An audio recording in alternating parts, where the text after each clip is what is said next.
During the early years of World War II, strange-looking balloons began to appear across the skies of Great Britain. In this video, we look at the Barrage balloons and the part they played during World War II.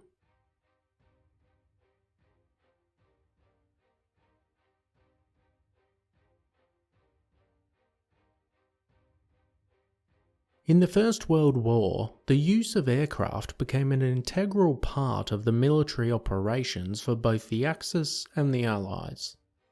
The Germans took a particular liking to balloons and used them on a large scale to create the Zeppelin. These, as well as smaller airplanes, would be sent towards England to drop bombs. The British would scramble their own aircraft to intercept and shoot down the enemy, but a way to stop them before that was sought.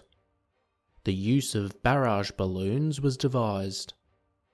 This would use several large balloons joined together by steel cables, with further cables hanging below in a net fashion. The whole device would be tethered to the ground. For the most part, they were successful. Once World War II began, the British again decided to utilise the barrage balloon tactic. However, this time there were a few adjustments. The huge net system was scrapped, and a mass production of the individual balloons was used instead. The balloons were manufactured in a similar shape to a Zeppelin, which made them better suited to a regular balloon shape in high wind areas. Initially, the balloons were intended to protect against dive bombers. The simple use of steel cables attached to the bottom of the balloons once they were raised into the air. They were sent up to a general altitude of 1.5 kilometers or less. This meant that the German Stukas could not perform their maneuvers or risk striking the balloons or cables. The RAF Balloon Command was in charge of the strategic placement of them around important locations, such as factories and military bases. Given the Stukas now had to fly at higher altitudes and be particular about their targets, they became susceptible to anti-aircraft fire and attack from British fighter aircraft. To combat this, the dive bombers were replaced with larger high-altitude bombers, which flew at heights well out of the range of the barrage balloons.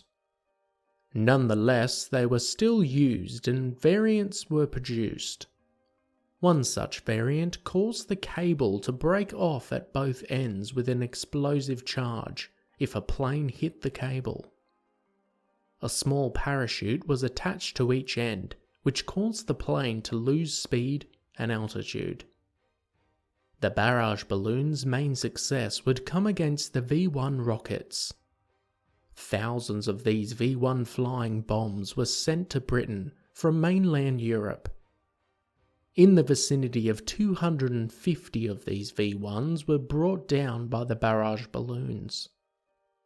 The Germans soon wised up to this though and attached wire cutters to the wings of the V-1s. In June 1944, once the Allies invaded France, the balloons would be used to protect ships. This was indeed also true to exploits in Italy as well as numerous ships and military bases throughout the Pacific theatre once the island hopping towards Japan began.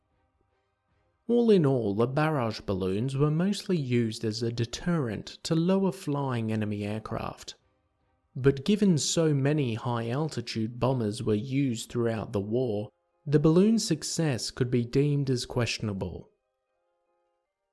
As always guys, thanks for watching. Be sure to hit that subscribe button if you want to expand your knowledge and join the growing Premier History community.